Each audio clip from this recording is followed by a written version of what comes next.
Hello and welcome to Dinis Guarda YouTube podcast series powered by openbusinesscouncil.org and citiesabc.com. This platform and this series is for me one of my privilege of featuring people that I respect and as well trying to look at problems that we can solve to the world. That's why I created openbusinesscouncil.org as a kind of a wiki business platform and search engine for businesses that can actually create a footprint for helping us look at the way the internet is indexing professionals and certifying them with business. And the same with Cities ABC, which is a platform for cities, actually close to 1 million cities in the world. And I'm talking cities, small cities, villages, and small towns. And there's really lack of still a lot of things we can do in the internet. And that brings me to the personality that we're going to be interviewing today. So I have a privilege of having a very historical figure that actually needs to have much more attention for everyone. I'm talking about Paul V. McEnroe. So Paul V. McEnroe, well, is going to be known in history as one of the inventors of the barcode that is used by billions of people around the world, and every day there's transactions of billions of things happening on the barcode. And the barcode, after 50 years, is more important than ever with new interactions with different things. So at the moment, as we speak, 10 billion or more times each day, electronic scanners reach data encoded in black and white codes, barcodes. And they're printed on or affixed to physical goods. The barcode is the memoir from the team who helped create the barcode. So this team was led by John McEnroe. And John V. McEnroe is probably not well known as he should. And I hope that this podcast can make some justice to his amazing achievements and his amazing life. So he is an award-winning engineer who developed multiple state-of-the-art technologies during a long career. And these include more than 2 decades in leadership roles at IBM, and a personality coming from Ohio that was with a strong university degree and strong started with the University of Dayton and earned advanced degrees in engineering from Purdue University and Stanford University. So Paul also completed executive programs at UCLA and Northwestern Kellogg School of International Management. And he was named the University of Dayton's most distinguished alumnus in 1999, and later received several coveted awards from Purdue, and is an honorary Doctor of Science from California State University and California Polytechnic State University San Luis Obispo. And the Paul McEnroe, will be, of course, known in history as the primary personality leading the team that created the Universal Product Code, UPC, the barcode that is used in every product in supermarkets and the retail industry, and the scanners that read them.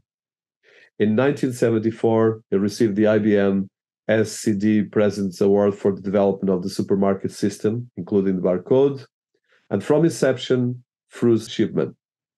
He was co-inventor of the handheld pistol grip that you have in supermarkets all over the world, scanner that reads barcodes from a distance, developed as well the magnetic code for stock keeping unit marking, SQU, and later managed the developing of the token ring local area network LAN system.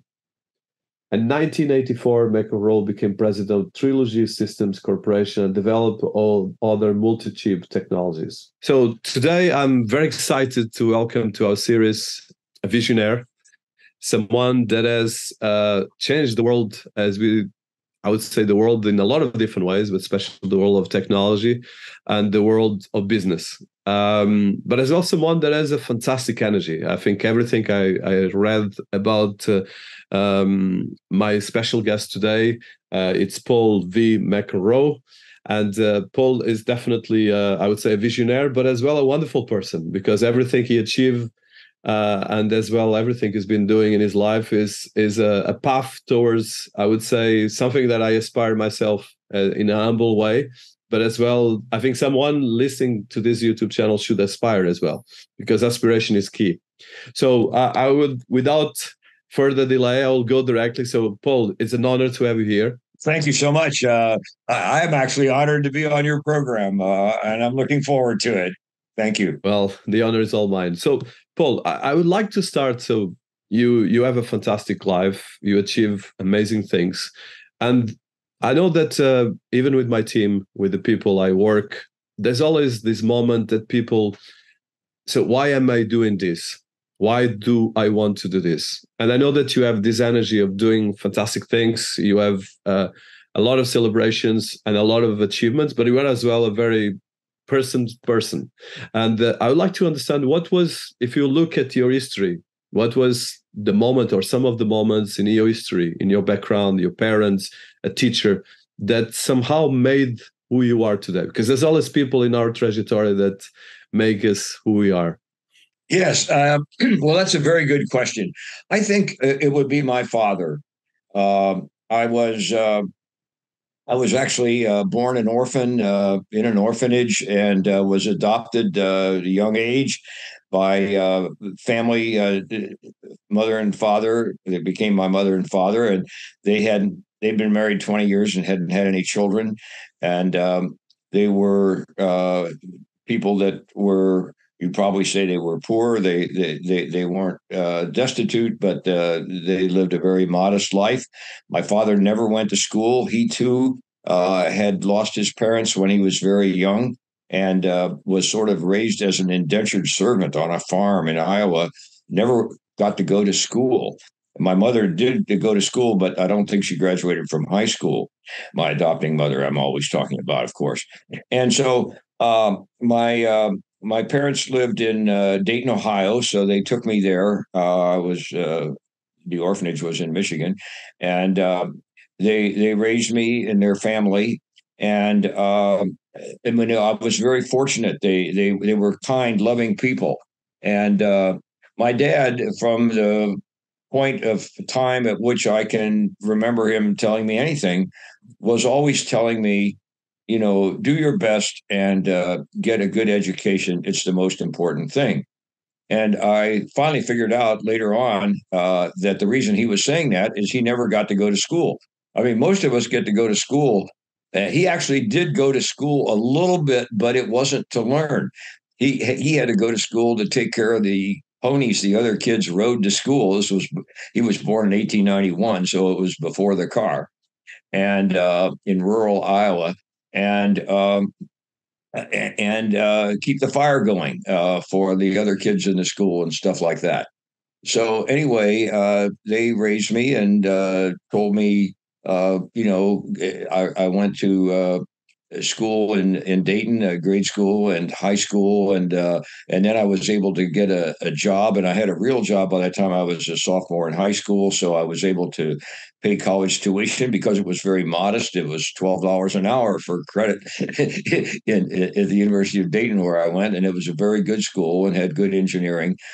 And as I said, my dad, he told me bedtime stories about his experiences in the West. He kind of had to run away from the farm in Iowa, and he went to the Western United States, listened to the words of Horace Greeley, go West, young man, go West. And he did that. And then he met my mother out there after he was in World War I. And then they moved back to Ohio, which was her family home.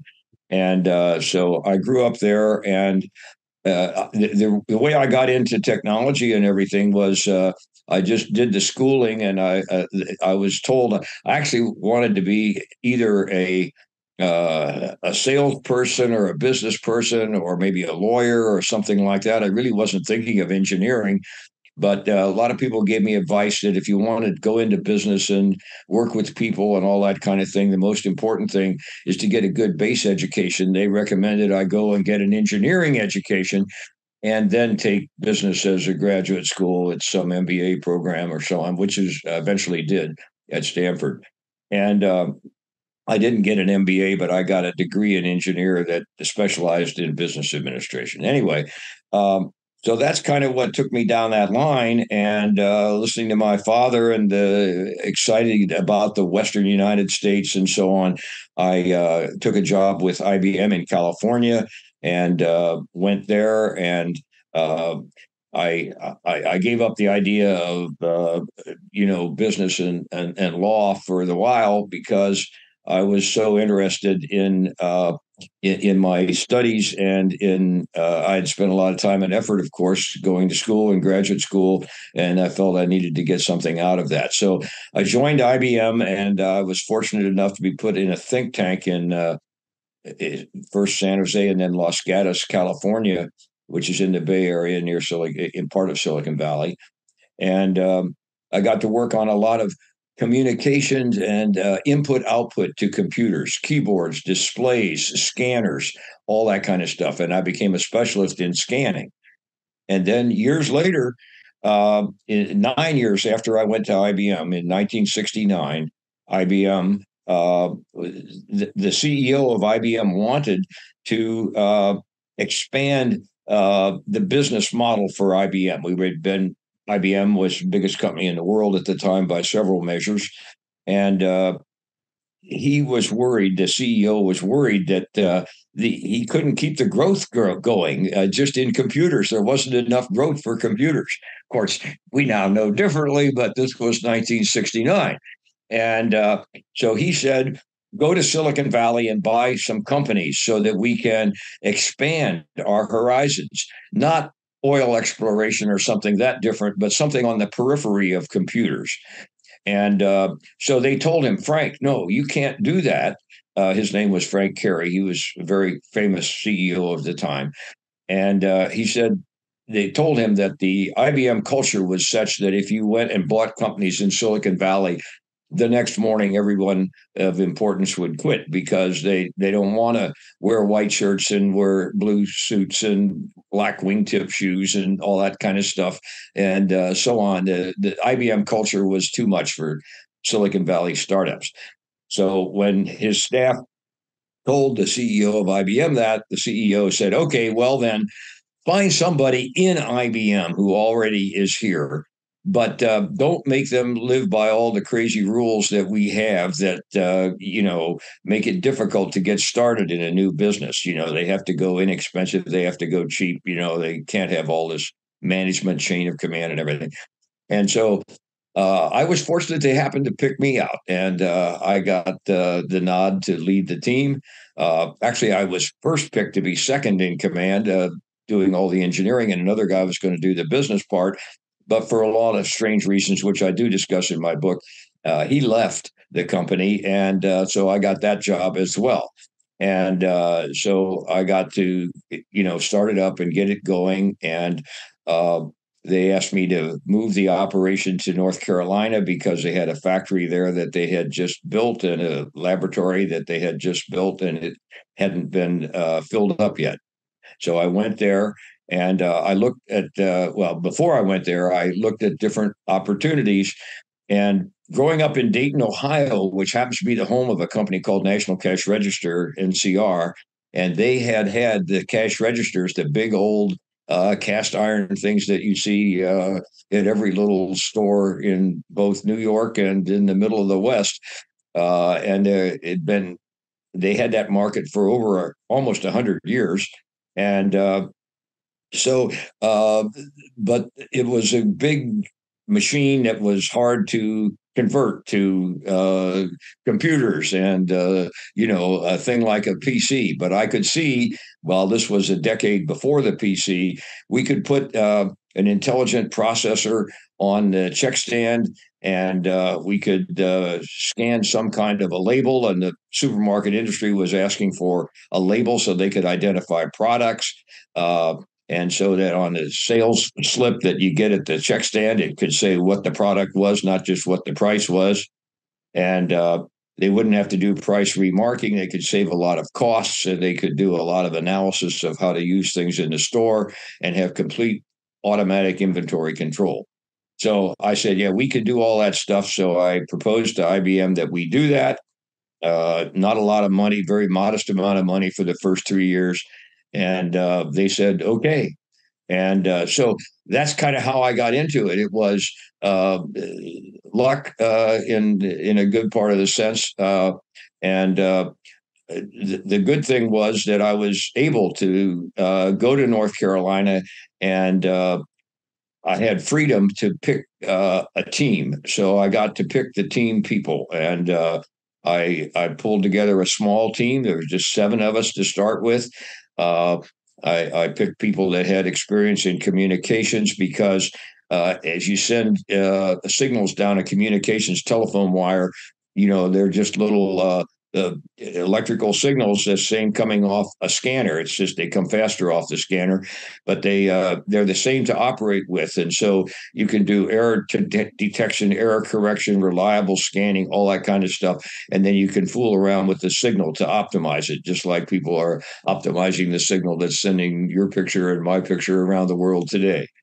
And so I picked people like that, and started off with, like I said, about 7 of us, and we worked on it for a year or so, and we decided, okay, this is what we can do. And as I said, the supermarket industry primarily was calling for some kind of an optical symbol that they could put on products to identify it. And the retail industry, the Macy's and the big department stores, were looking for more information to put on their tags because they wanted, for fashion merchandising, they wanted to put on things like the designer's name of the product, and the size and the color in complicated terms, and so on and so forth. So we fixed up for them a magnetic code, and they used that for a long time. Now, with COVID and everything happening in the retail world that you know about, the department stores have kind of stepped away from it, and they're going back more to the optical barcode that we did for supermarket. But both codes used the same electronics, the same decoding is in the check stand. And so we were able to effectively save resources by just doing one of those. And the selection of the code was very, very important because there were a lot of codes available. 14 different codes were submitted to the Supermarket Institute, which was trying to pick the best one. Fortunately for us, they picked ours. I think fortunately for the world, to be honest, because ours was very, very well thought out. And the team that I put together did a great job of making it very robust. That is to say, very few errors. And if they had a lot of errors in the early days, I don't think it would have succeeded, because it was important that it just it worked well at first when everybody was questioning it. Then after 6 or 8 years, and we got better quality labels, they were easier to read correctly, and because they were printed on at the manufacturer, at the Nabisco company or at the Campbell's Soup Company or the Del Monte company, and they put real good quality labels on, whereas the earlier ones were printed with pretty low cost, inexpensive printers that had blurs and so on and so forth. But our code was so robust, it worked good in both cases. And so about a decade later, in the late 70s, early 80s, it took off. And here we are 50 years later, and it's really going strong. And it is effectively a celebration. It's 50 years of the invention. And I think not enough credit is given to you for what you did and your team, because it's really impressive, because there's over 10 billion or more each day electronic scanners that read data all over the world, and it's just growing. And the barcode affects everything from books to even, like you mentioned, supermarkets, and it never ends. But one of the things that happen is this becomes an invisible technology, like any technology that becomes so successful. So during the construction, I know that there's a process that you build and the engineering part of this. Did you ever thought about the impact that this would have in the world economics? Because in the end of the day, and even you and IBM, as well as, of course, IBM invented so much different things, but you and your team, this is really one of the biggest, I would say, more impactful inventions. So I would like to see did you ever thought about that? I know that you thought about it now, 50 years afterwards, but at the time. We didn't really think about the global impact on so many different types of businesses. At first, from like I said, we started on this thing in '69, and by the way, it wasn't just a bright light that popped in and it's done in a few minutes. I worked full time with the team of I mentioned the 7 people. Most of those people, not all of them, but most of them were with me for my whole time on the project, which lasted until '77. So we lasted, that was 8 years full time working on this thing. And then, by the way, I went off to something else in IBM at headquarters. I was still related to it remotely, and then I came back as the lab director, and I did it for 4 more years. So I was involved in it for a long period of time. But did we see the global impact it would have? Not really. As I said, in '69, '70, okay, we thought, yeah, we can do this, and maybe this will work, or maybe it won't, blah, blah, blah. And then in '73, 50 years ago, it was selected as the international standard. And now we thought, okay, this is going to have an impact on the world, and it's going to be in supermarkets, and it looks like it's going to be in supermarkets all over Europe and the United States and other advanced countries. And then after a while, we began to think, gee, yeah, it's even going to get into third world countries and so on and so forth, and the giant countries like China and India. But still, we didn't see it affecting things like manufacturing of cars or selling products and sending them down assembly lines to put them in boxes and ship them all over the world, like Amazon. We did not see that. And that has been major. I mean, if you take a car today, you sit in the seat of the car and you look around you, and there's all these little itty bitty things that used to be little components that had barcodes on them, and they got scanned and then they got put together, and then you had a small assembly that you could hold in your lap, and then they put a few of those assemblies together, and then they've got barcodes coming down the line that say, okay, you can put this brake on this vehicle because this is compatible, or it isn't, don't put it on there, etc. And so they use it for all of the help at manufacturing and the automation, the control. And then finally you get the assemblies, and they put the assemblies in, and you got the whole car. And then you got the cars pulling up to the gas station, and all the parts of the gas station went together that way. And then everything you're buying inside the gas station is that way too. We did not see that. We did think that it was going to control supermarkets and specific retail stores. And even when we started, we talked about 7-Eleven stores, the fast, where you just run in and get something quickly. We talked about hotel, motel, using it to control their operations and so on.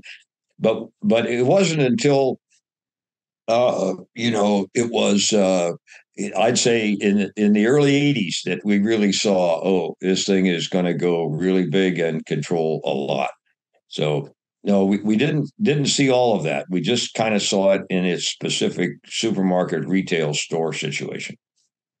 No, that's impressive, and it shows as well the impact of all the work that you did. And so I have a question here, and this is a chapter of your book, but I want to touch before coming back to your education, because you have a fantastic education that so you studied, like you mentioned, Purdue University and Stanford University. You completed executive programs at UCLA, Northwest Kellogg School of International Management, and you are a researcher as well. And of course, to build something like this, you have to have the component of engineering, research, and business.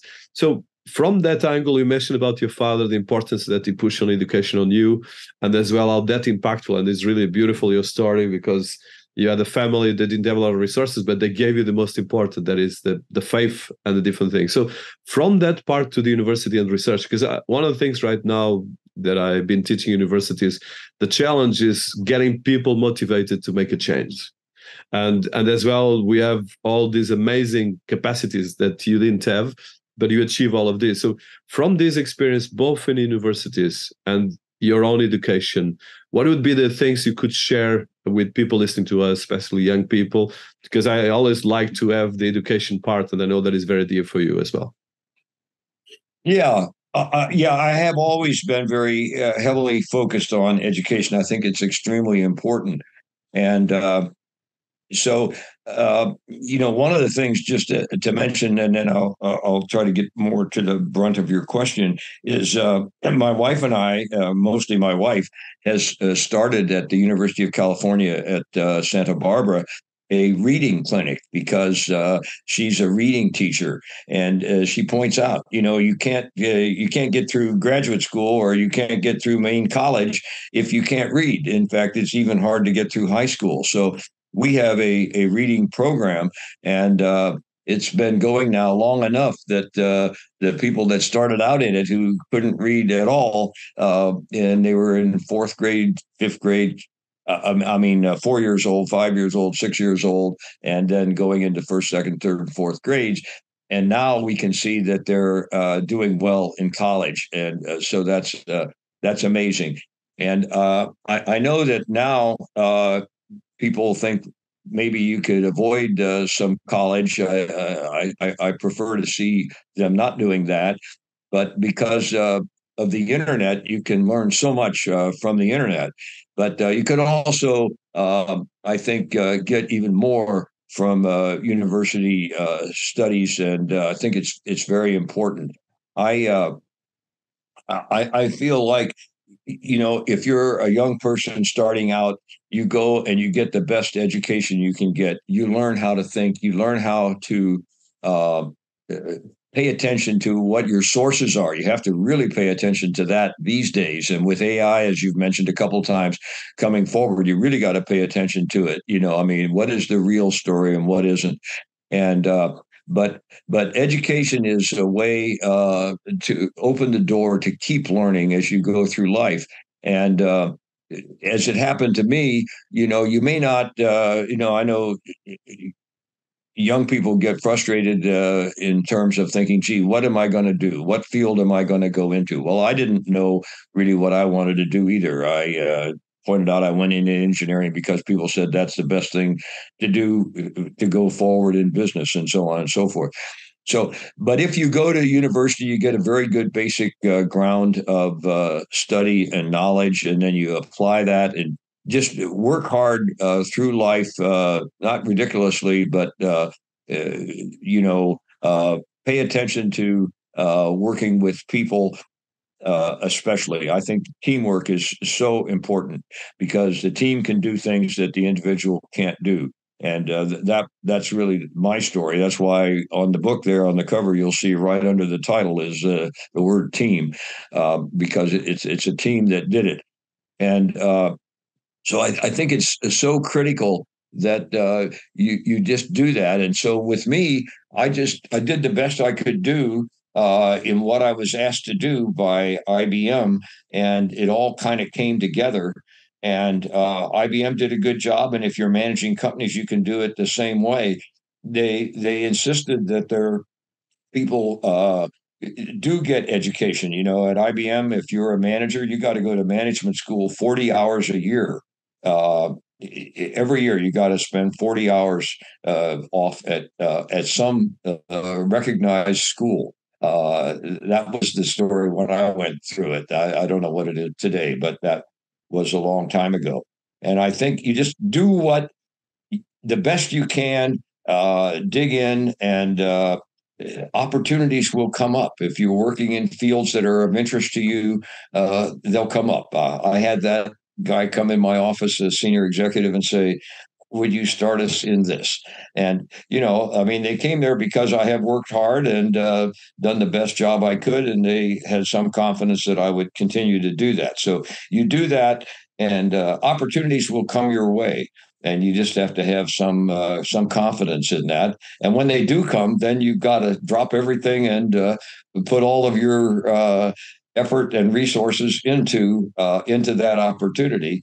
And I think for most people, it'll work out great.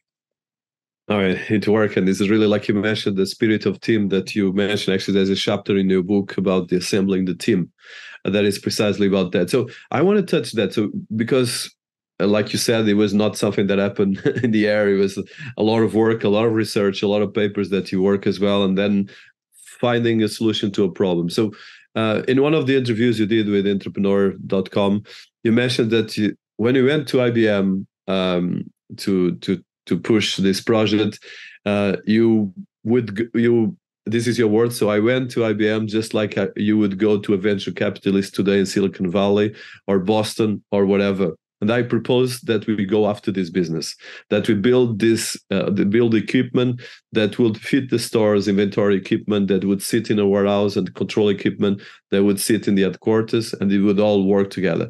So that's a bold vision as well, because as you mentioned before, you put the process in place that took years, you assembled the team, and you work on this. But there was a vision there that you know that there was a problem to be solved.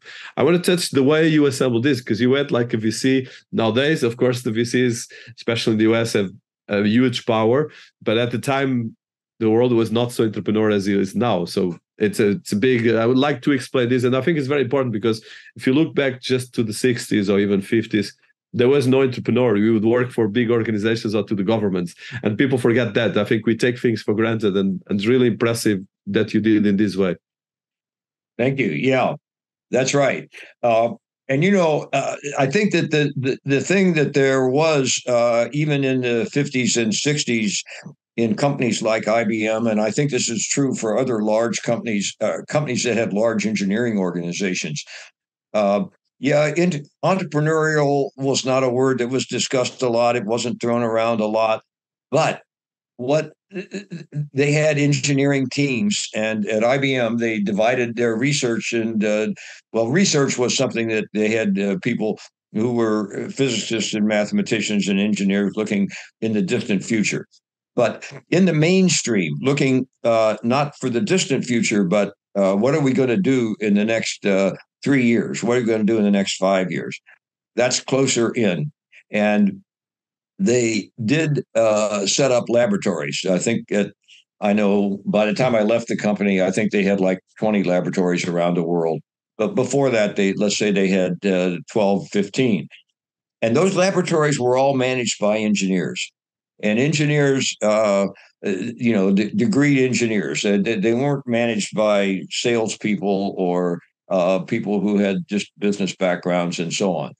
And so those engineers really, by their very nature, gave the entrepreneurial spirit to the people under them. And I think that's how that happened in IBM.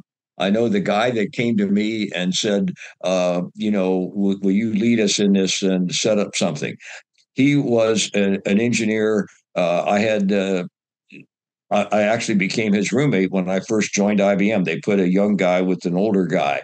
And so by roommate, I meant office mate. And so we shared an office. And then, obviously he had more experience than I did. He moved out of the office and became more of an executive. And then he remembered me, and he knew what I had done in the meantime. And he came back and asked me to do this stuff.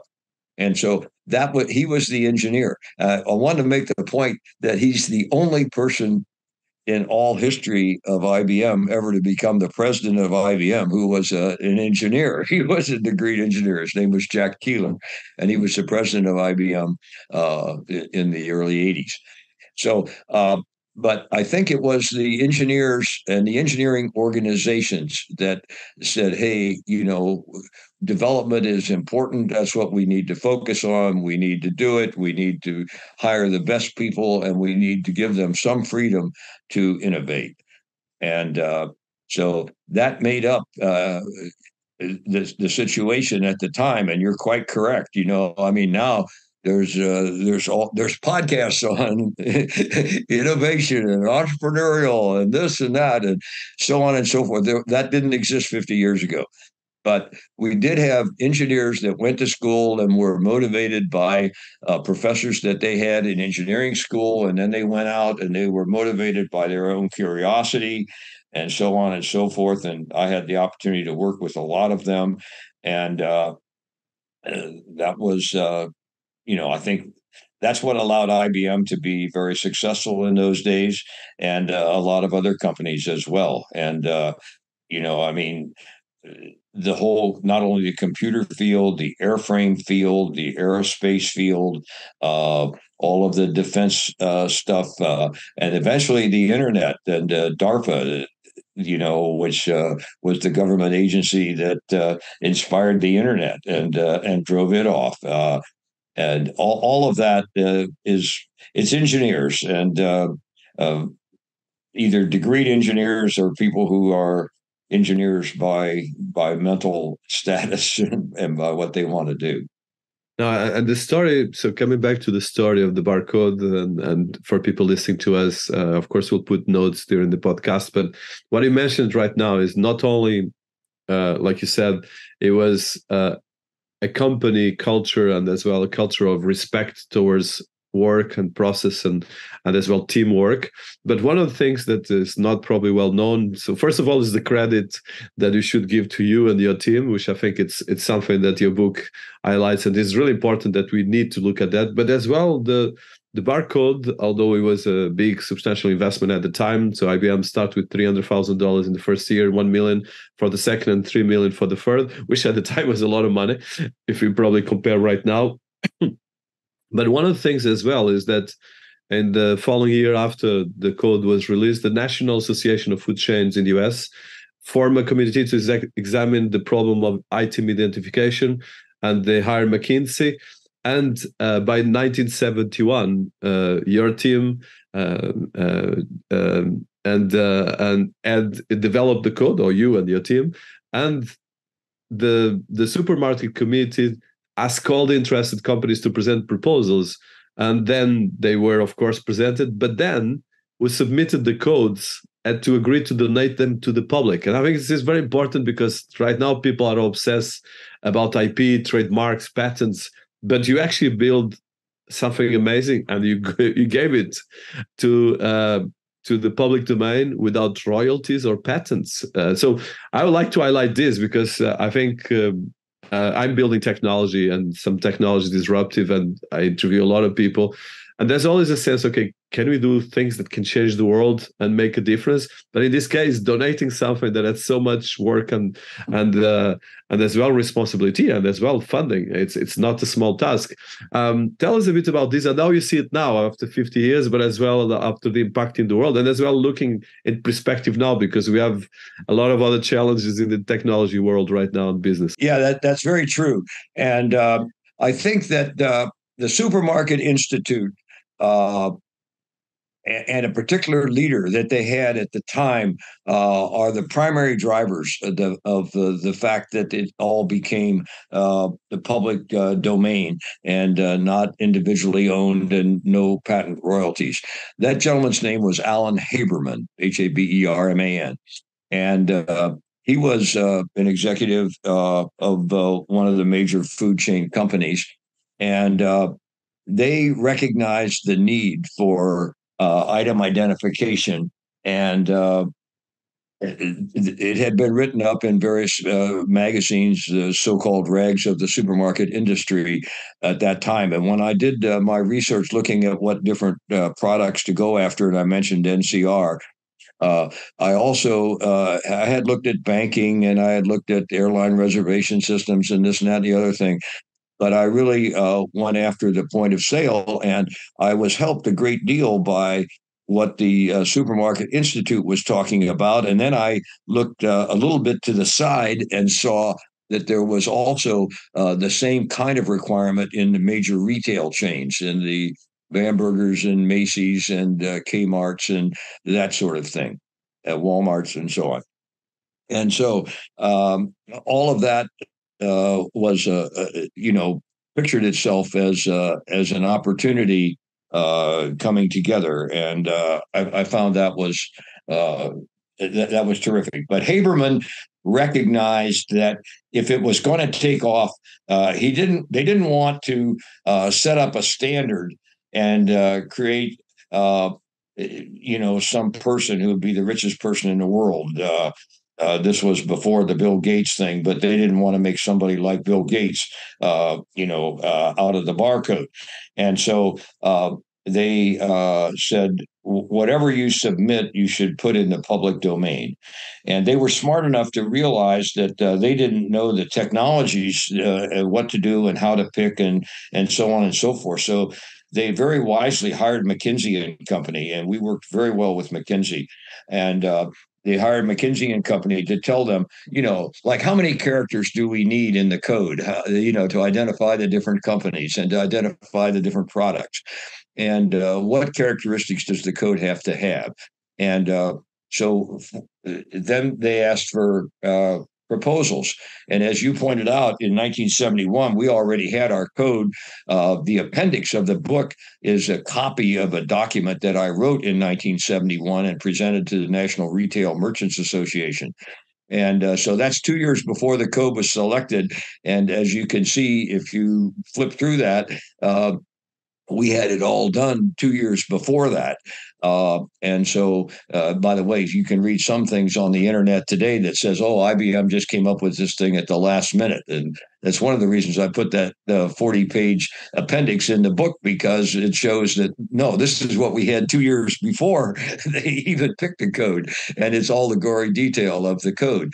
But Haberman and the Supermarket Institute, and then later the National Retail Merchants Association, I think, deserve primary credit for putting it in the public domain. The National Retail Merchants Association, the retail people, rather than picking the code themselves, they decided to go to the National Bureau of Standards of the United States, and they did that, and that worked out fine too. We worked well with them. But McKinsey was very good at this, and they did a great job. We got along well with them. And the Supermarket Institute, of course, we worked very closely with them. We had a laboratory built inside our laboratory that looked like a fake supermarket.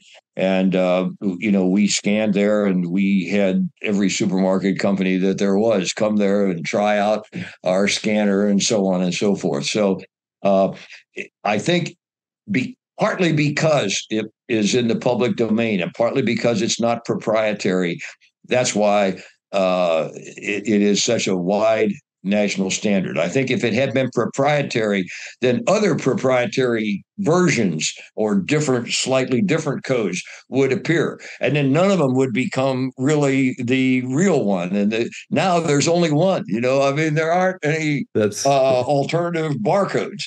Now, that's not to say that as technology improved, we didn't find a better way to do things that needed more information and so on. And so along comes the QR code and so on. I regard that just mentally to be an extension of the barcode. Our code, you scan it across from right to left or left to right or top to bottom, but just in one direction, and where the QR code is two directions because it's an area thing as opposed to a linear thing. And that's great, and that's going places. I don't think it's going to replace the barcode, but it will be used in lieu of the barcode for applications that require a large number of data bits, larger than the barcode can do, which is only about a dozen or so. So, again, give credit to the Supermarket Institute, to McKinsey, to Haberman for recognizing that we didn't want to have anybody get rich on the barcode or become the richest person in the world or something like that, but rather we wanted to get one standard universal thing that everybody could use and know it'll work no matter where you are. That's impressive, and it's amazing, just the story, and as well that sometimes the things that you take for granted happen, of course, with teams like yours. But it's amazing that there's something that is open to everyone. And effectively, the book, there's the appendix for people listening to us. Please look at it because there's the entire explanation. And my next question is precisely about, so I would like to hear from you, of course, because in the end of the day, the barcode or the barcode, as you separate words, mostly it was the inception of everything about data. So what we call right now big data, and actually in the one way even AI, because in the end of the day it was a processment of representation of data in a visual way, in a machine readable form, which is partly what AI is doing right now. So in different ways. So I would like to hear from you, and I think it's a privilege. But as the creator, of course, that you work, of course, with Bernard Silver, and of course with your team. So, can you describe for people listening to us, as an engineer, as the inventor, how do you define the barcode? Because I would love to hear it from you. Yeah, the barcode. The job I had at first, when I first joined IBM, they asked me to build a scanning, and I had to scan optical things. And so they were photographs on images on photographic paper and or photographic film paper, and even things like Calvar, which is developed by heat. And so I worked in a lab for years, with no lights because you couldn't have any light in there and get the scanners to work. And I was the CIA subcontracted us the requirement to build or to be able to read and make very small marks like you could put on the head of a pin. If you remember James Bond and the guy named Q that built all his special stuff. That's what I was reading is itty bitty little things that you couldn't see even with a magnifying glass that would fit on the head of a pin.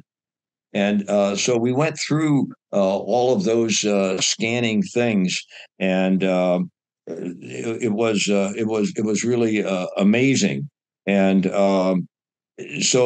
then when we needed item identification, I kind of went back to thinking about our scanning and what we had done. And so that you can shine a spot of light, and move that spot of light across a bar, and if a black bar and then a white space, another black bar.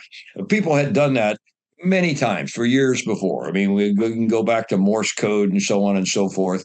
And then a fellow who later joined my team, Joe Woodland, came up in 1948 with the idea for scanning in supermarket, and well defined what the supermarket could do, and came up with a code, in fact. But his code, it didn't work reliably enough to ever make it in the supermarket world, in my opinion. But it was easy to scan because it was a bullseye code. It was a circular code, and so you don't have to orient it. Whereas if you have just plain bars and you had only a single line scan, you would have to orient it so that the line would go perpendicularly through the bars. But his code had a lot of disadvantages. The first and worst was that he measured the width of a bar, a black bar, to the width of the white space next to it. And as I pointed out earlier in our conversation, one of the real problems was getting reliability early on when the printing was very poor quality. We had very inexpensive printers that had to print at high speed in the store. And they did two things. They caused blurring along one of the edges, whichever was the direction of the motion of the paper through the printer, because they had to be in-store cheap printers. And the second one was the printer had either too much ink or not enough ink, oftentimes.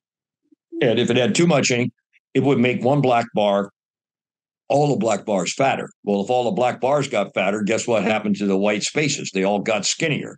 And so what Woodland was doing was measuring the width of the bar and comparing it to the width of the space next to it. And as I point out in the appendix and elsewhere in the book, we realized that you just get terrible error rates when you do that, and you can't have terrible error rates because there's people lose confidence and they wouldn't have gone forward with the program. And so what we decided to do is we measure the leading edge of one of those black bars to the leading edge of the next black bar. The left edges of all the bars move to the left, but the right edge of the bars also moves to the right. But we're measuring the left edge to the left edge of the next bar. Both move to the left the same amount. And the trailing edge also moves the same amount. So the errors cancel instead of add together. And that's one of the reasons why our code works so much better. The other thing was you can line the code up so that the bars go through the printer with the top edges in the direction of motion, and that's where the blur is, but you don't use the top edge to read the code. You pull a line of light across the length of the bar on that edge, and so it goes away. So the errors worked a lot better, and that's what we did. And of course, in order to avoid, if you have a regular barcode with just vertical bars like we have, then you would think you have to orient it. And we couldn't take the time or require the time of the operator to orient the code, twist the package until they had it perpendicular. So we scanned with an X scan, which we created by vibrating mirrors with created what the mathematicians call a Lissajous pattern. And it's an X pattern right at the center, and it's very linear. That is to say, the lines of the X are very linear, and so we got that for free by vibrating two mirrors and getting the light to go in the form of an X. And because the light is in the form of an X, it will go across one of the ones will go across all of the bars if the bars are taller than they are wide. But they have to be taller than they are wide, or else they won't go through all the bars. And then if you look at the barcode, you'll see that if it's a regular barcode with five numbers on the left and five numbers on the right at the bottom, it's actually wider than it is tall, not taller than it is wide. And so what we had to recognize is in order to make it small enough, we had to make it the way you see it there. And so what we did, one of the guys and a member of the team came up with this idea, and that is, well, we'll just read the left half and the right half separately. We'll put a couple divider lines. You'll see there's three divider lines in the middle. And that way we can tell whether we're reading the left-hand side or the right-hand side. In fact, you can even tell if you look at a barcode, if you see a number on the left side and another number on the right side, you look above it, the bars are different. That's because the left and the right side are encoded separately and differently. And so the scanner might get the right side first or the left side first. It doesn't matter, but it can tell, okay, this encoding is a right side coding, that encoding is a left side coding. Then I will put the two of them together in this little PC-like thing we have on the desk of the check stand and figure out which one was which. And we do all that electronically.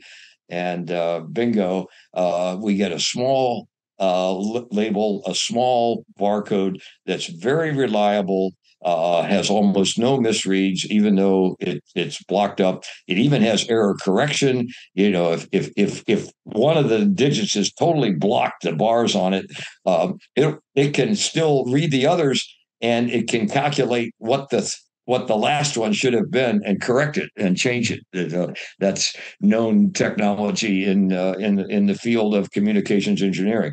So we do that. So to me, it's a barcode that's very reliable, simple, easy to print, cheap to print, and extremely reliable to read because of the techniques of reading that we put into it. That's amazing. All these details and as well how this is still impacting us after 50 years. So one of the things I want to touch, and I'll try to be conscious of your time, but I still have a couple of questions.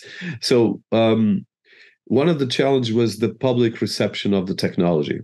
And actually not necessarily because of technology, but the fear of the technology. And so the labor unions were afraid that they were going to lose check stand operated positions. And the backlash was so big that you had to go around the country at the time in 1974 and so forth. So I would like to talk how you manage that, because it's something that is happening right now, of course, with AI. Of course, AI is more disruptive. This was more, I would say, impactful, more innovation. AI is much more disruptive. But how did you manage this, explaining to people and so forth? Because that was a big challenge as well.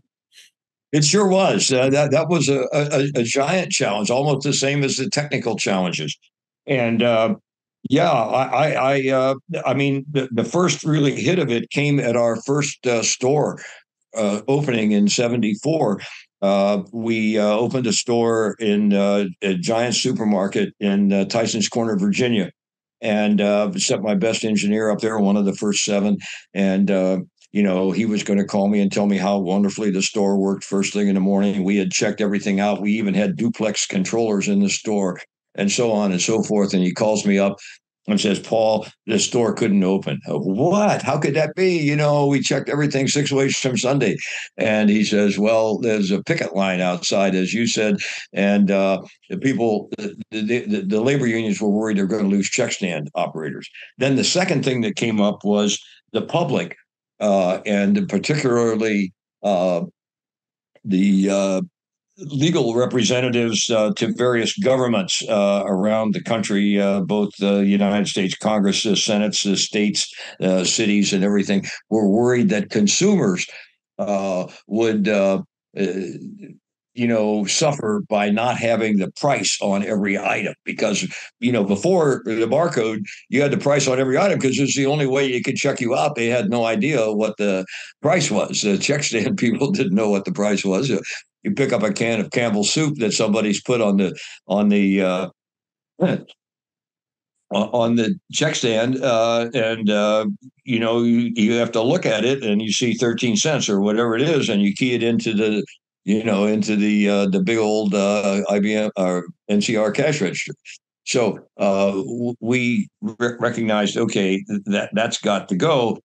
But they were the public and their representatives were very worried about that. So the first thing that happened was, it actually happened a year before that. Back in 1973, we had a store working in Quebec, Canada, in Montreal. And so I went up there, and I visited the store at the same time it was visited by a representative of the Canadian government. And this representative was interviewing people leaving the store. And I was next to him when he interviewed this one elderly lady who was coming out of the store with her basket full of items. And he said, ma'am, may I ask you a question or two? And she said, yes. And so he said, well, are you upset that this store does not have any prices on the merchandise? This was a Steinway store. And she said, oh, no. As a matter of fact, I love it. And he said, well, why? Why do you love it? And she said, well, look here. And so she pulls out her slip, which is, about 3 feet long. And it comes from the check stand, and it shows Campbell's soup, 37 cents, Del Monte's peaches, 42 cents, Wheaties, whatever. And she says, before, I just got a slip and it just had numbers on it. There's no, it had 37 cents and $1.50 and so on and so forth, but it had no idea which item cost that amount, because it was just keyed in by the check stand operator reading the number on the can, but there was no reference to which can it was. She says, now, unlike before, I can take my check slip down to the next supermarket down the street and compare with their prices that I see on the shelf and on the merchandise. And I can see, okay, did I get a better deal or not? I can price compare. I never could do that before. And we never heard another problem from the Canadian government, whatever. But 18 states in the United States did pass laws unfavorable to putting scanners in stores. Most of them said that if you put a scanner in your store, then you had to put the price on the merchandise, which, of course, ruined the primary cost break that the store was getting for putting the scanner in, was, eliminate price marking and remarking, because prices change all the time and they'd have to go remark them and all. And but many of those laws were written as California's, for example, that if nobody objected violently, they would fizz out at the end of the next year. And so that's what happened in California. I remember particularly going to Montana and visiting with the legislature there. And when I explained to them in detail how it was working, what it was doing, why it was there, what the benefits were, they quickly, in their case, they pulled the law out of the schedule for it to be voted on, and said, yeah, we don't need it. But other states, as I said, 18 of them did pass these laws. After a year or two, they all kind of fizzed out and went away. there were people that were very concerned about laser light and the light, hurting people's eyes. And when the IBM engineers way back earlier on than that heard that I was putting a laser, first time a laser had been used in commercial applications uh, outside of the construction industry, and they said, "Hey, you're not going to put a laser in a supermarket scanner and have it belong to IBM, and we'll get sued," because we were being sued every Friday afternoon by somebody for something. And so I actually had to go to the number one research organization in the world on laser light safety and the human eye, and that was Stanford Research Institute in Palo Alto, and hired the best guy in the world, and he had me arranged to buy a bunch of rhesus monkeys from Africa that he could test. And so we did the primary work on laser light safety before coming out with the scanner, because we had to prove that you couldn't hurt yourself with only a half a milliwatt laser is what was in the supermarket. But one gentleman, I'll let him go unnamed, actually prepared a law. I didn't get it introduced, but he prepared a law that said that we couldn't put lasers in supermarkets because the United States government was planning on shooting down, enemy aircraft with lasers, and so we obviously couldn't put them in the supermarket. And I did a little calculation in the book to compare the danger of or the power in a light bulb compared to the laser itself, and so on and so forth. But that fizzed, and after a few years, all of those things kind of died out, and the thing took off. But I became a person traveling on airplanes and going to talk to legislators and unions and other groups. I was, a different kind of a person for, 6 or 8 months there when we came up with all these political and social threats to the system. Wow, it's a fantastic history, and I think it tells us about how technology. Because in the end of the day, laser was definitely a very powerful as well invention, and you actually incorporate that. Actually, you are as well the co-inventor of the handheld pistol grip that you use for the barcodes. So there's a lot of innovation that was on that. So one last question about the barcode, because there's much more questions, but I want to be respectful. So in 1981 was when the United States Department of Defense adopted the use of Code 939 for marking all products sold in the United States military, and the system logistics applications of automated marking of reading symbols, log marks, is still used by the Department of Defense, and is widely viewed as the catalyst for widespread adoption of barcoding in industrial sites. So this is really an impact from supermarkets. It went as well to military and to all the stuff. So at the time, because I know that you were still working a lot of innovation in the product in different areas, how did you saw that? Because suddenly something that was for retail became military. You mentioned that, of course, the CIA was involved indirectly, but it's just a bit of that impact and industrial adoption that the product or this invention had as well in the world, but in the United States first. We didn't really have to do much with that. At that time, I was the lab director of the IBM laboratories in Raleigh, North Carolina, and we had 4 major business units at that time. One of them was the token ring, which was LAN, a local area network.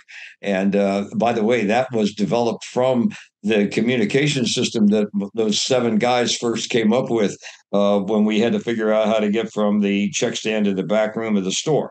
Anyway, that was one of the businesses. Another one was, there were 4 other businesses that we were involved with, plus programming.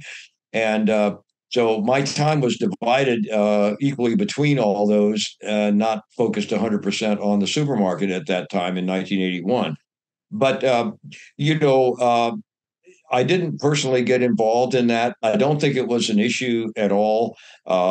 We have worked with the government, and we had a division of IBM that was the Federal Systems Division, and they took over all of those things. So they just came and and inquired of us how the barcode worked and what you could do with it and so on and so forth.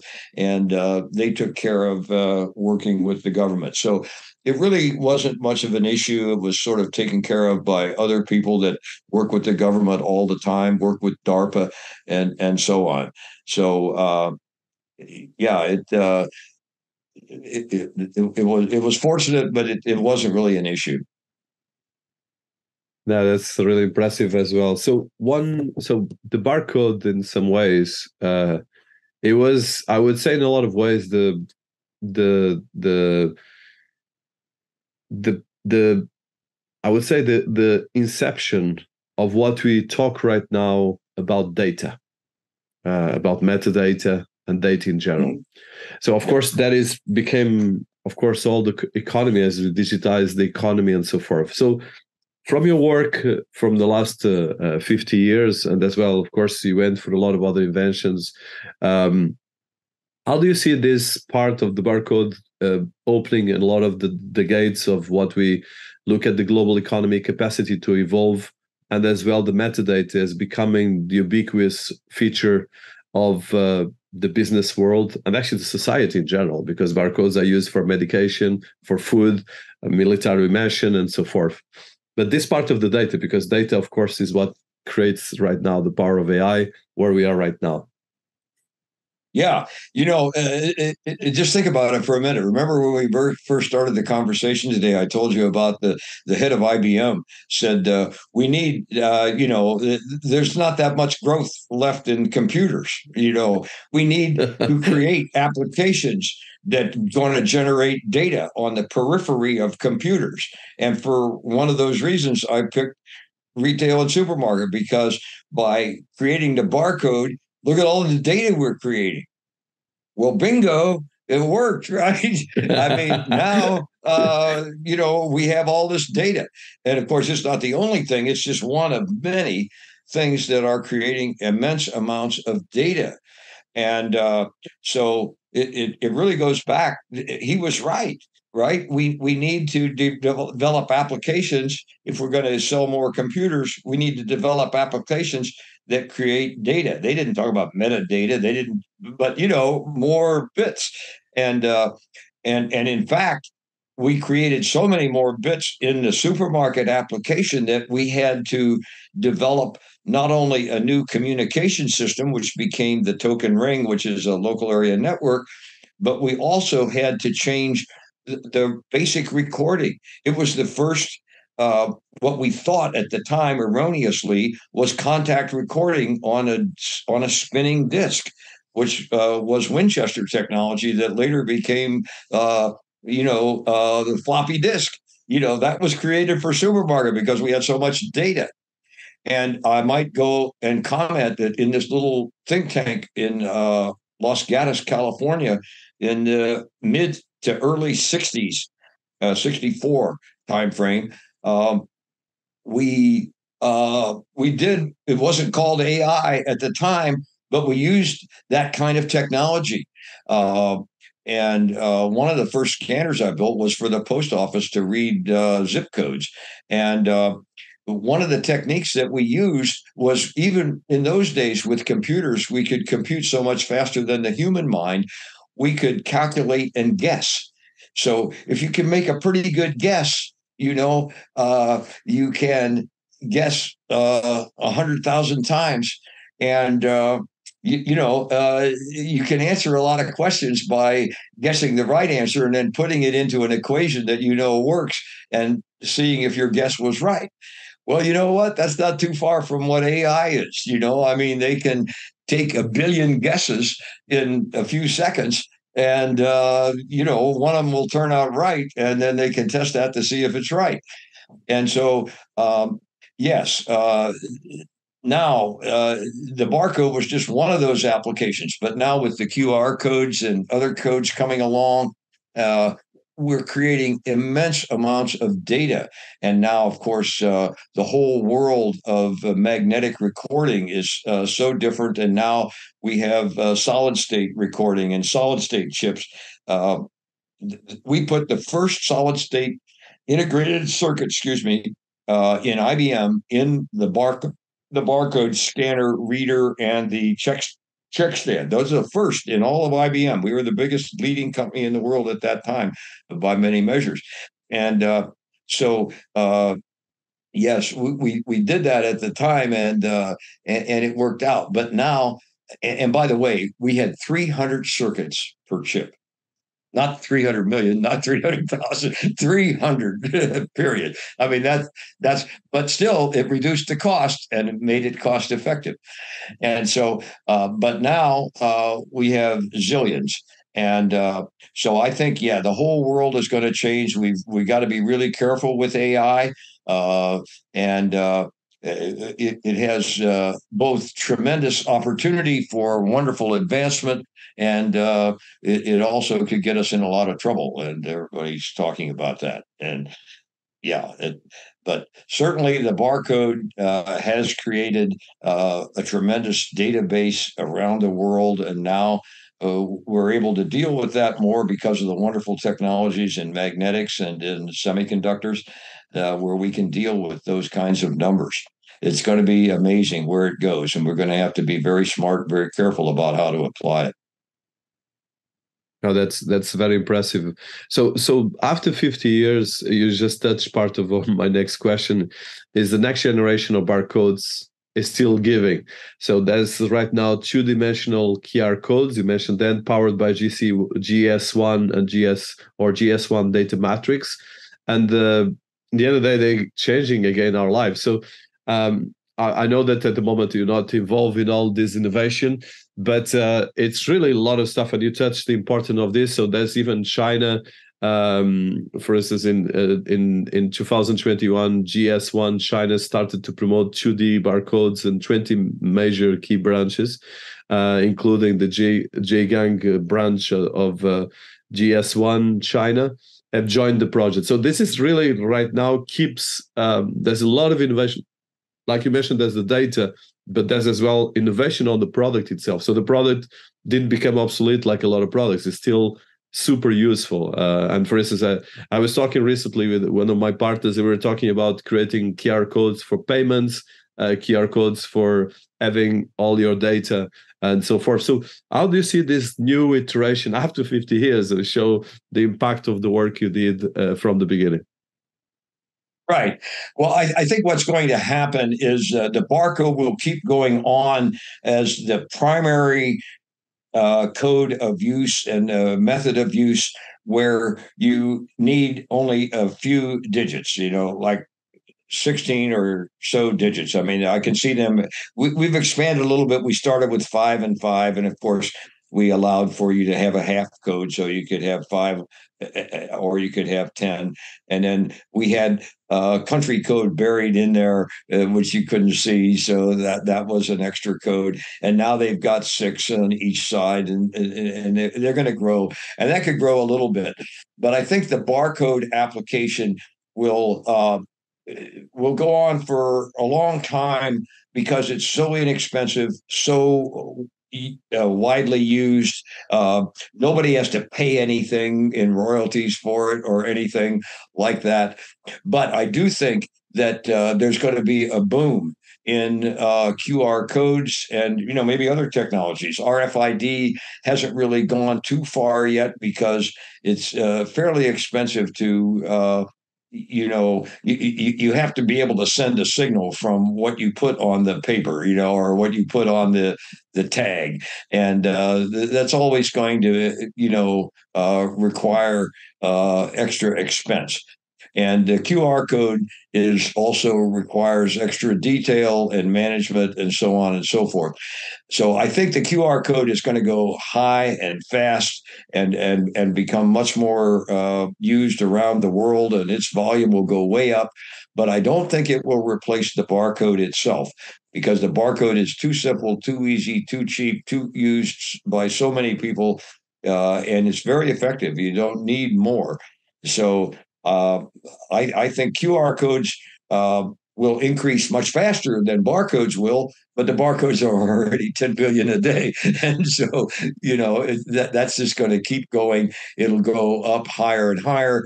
And I think the QR code will go dramatically higher.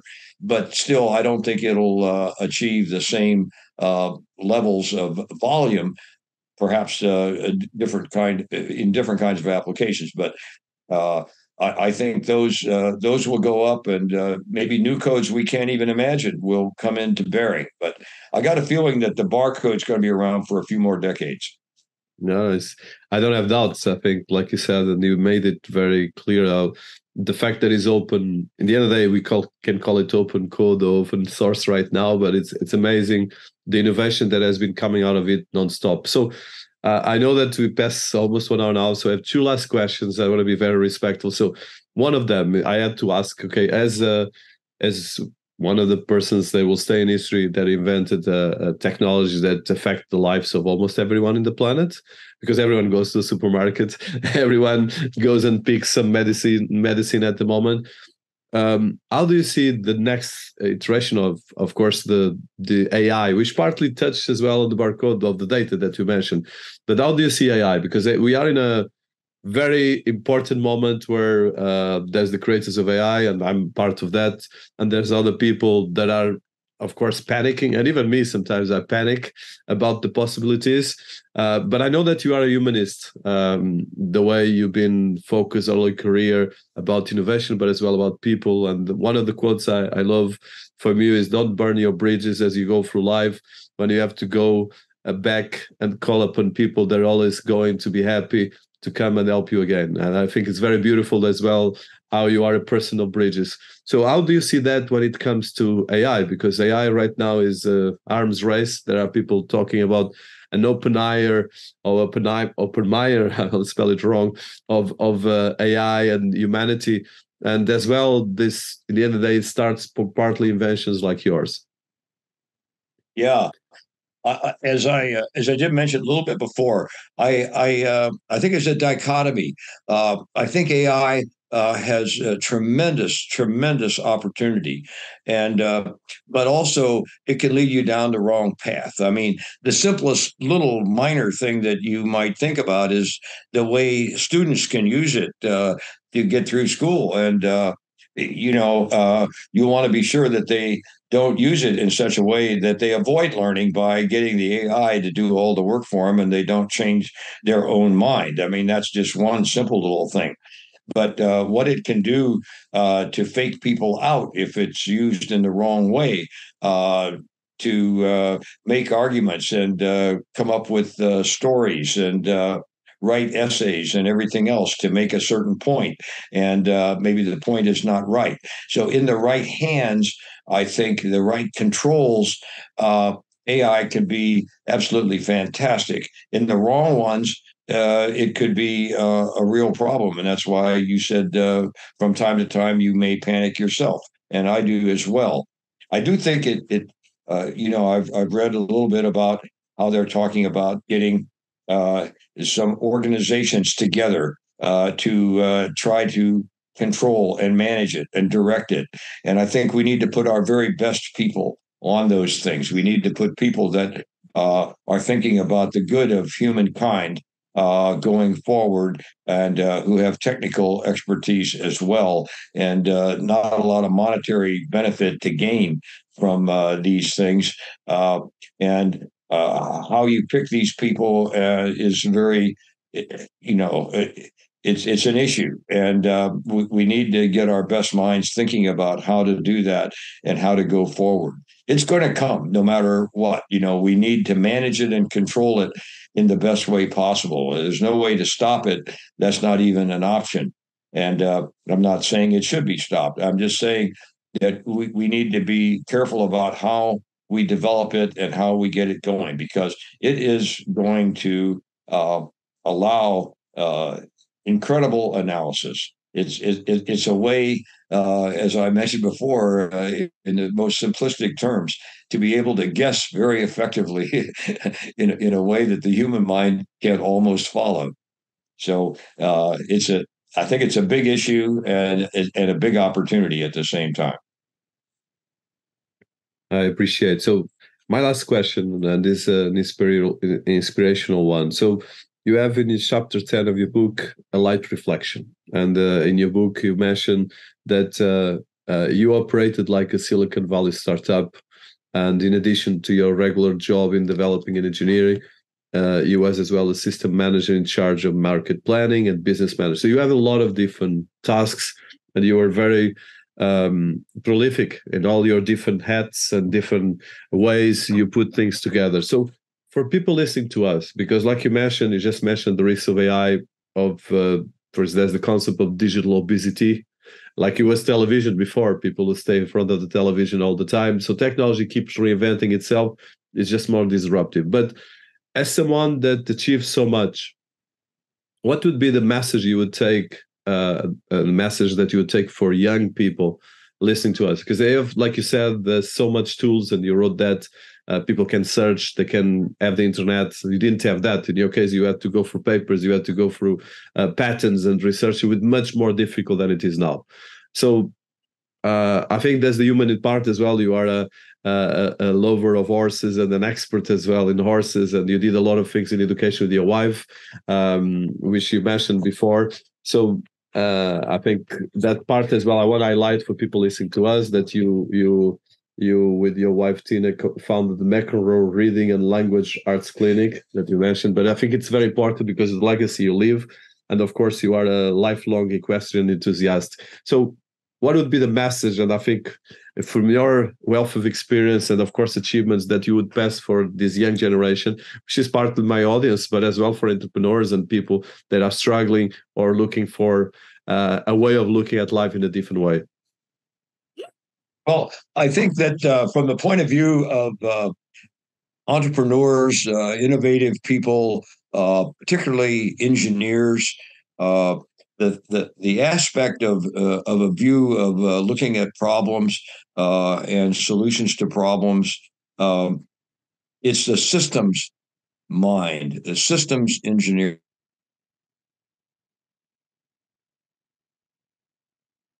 Out the barcode itself was a very important item, but the success of the barcode came because we were able to put around the barcode an entire system, a system consisting of the scanner, then the recording, the sending information, the communications information, the recording information, the playback information, the display, the printing, all of these things, and the reliability of the system.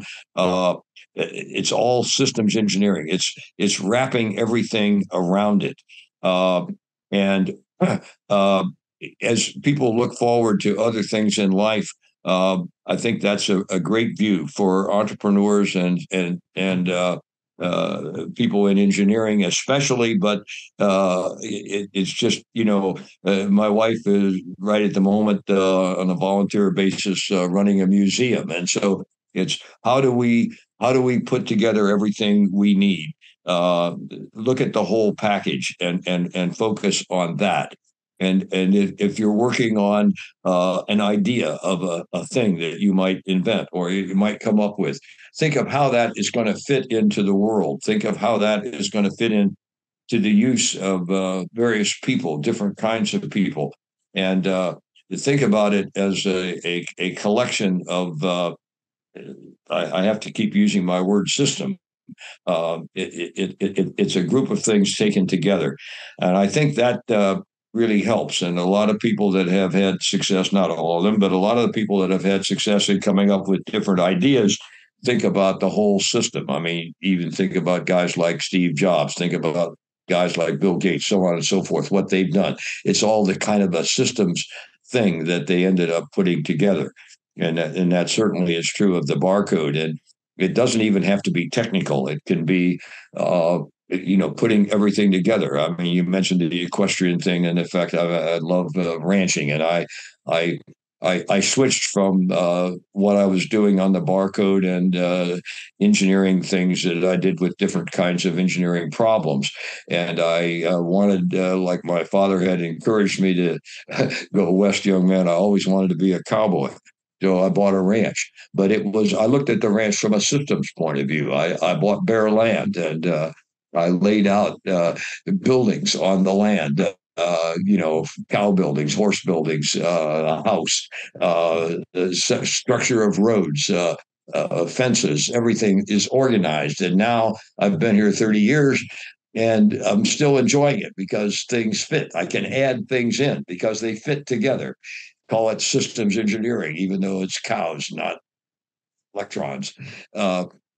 So I think that's a good thing for people to think about, and to couple that with, well, what can you do for the world? What can you do that will make life better for your fellow man and mankind? And so you do that and apply your systems knowledge and your systems thinking, and you're likely going to be a success.